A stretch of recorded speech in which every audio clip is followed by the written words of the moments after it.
Hey, you guys, we're back. And previously in Numbers, we covered chapters 1 through 6, where God organized the camp, assigned duties, and set apart the Levites. We saw the Nazirite vow, the priestly blessing, and how God set up his people for order before their journey. Now to chapter Numbers 7 through 11.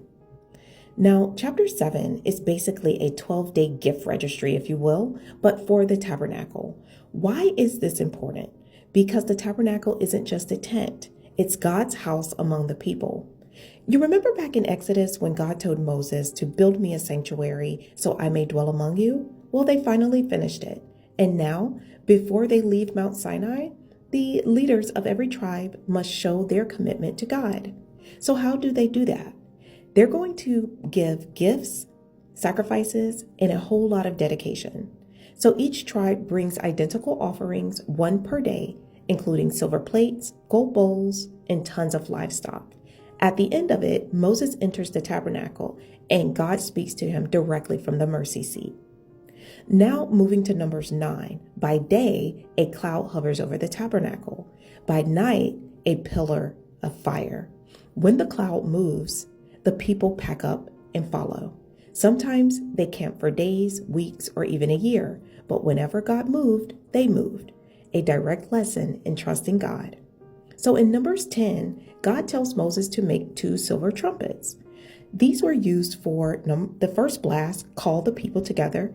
If there were 2 blasts, we signal for them to move, and 3 blasts would sound the alarm for battle.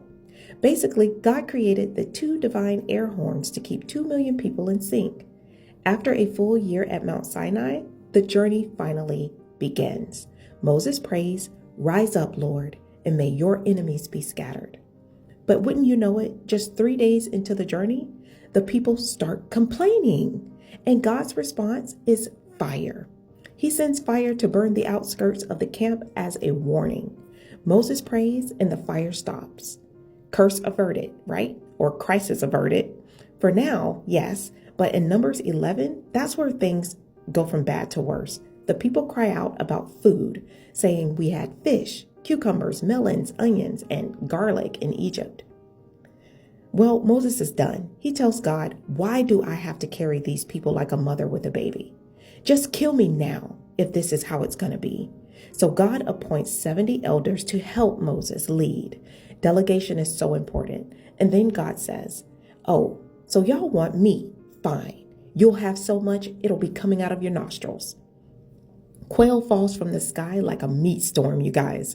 And while they're mid-bite, God sends a plague. Now, we don't know exactly what type of plague it is, but we do know many people died right there with meat still in their mouth. They named that place Kilbroth Hattaavah, which means grave of cravings, because that's exactly what happened. Their desire literally killed them. So once it was over, the survivors moved on to Hazeroth, where the new challenges were waiting.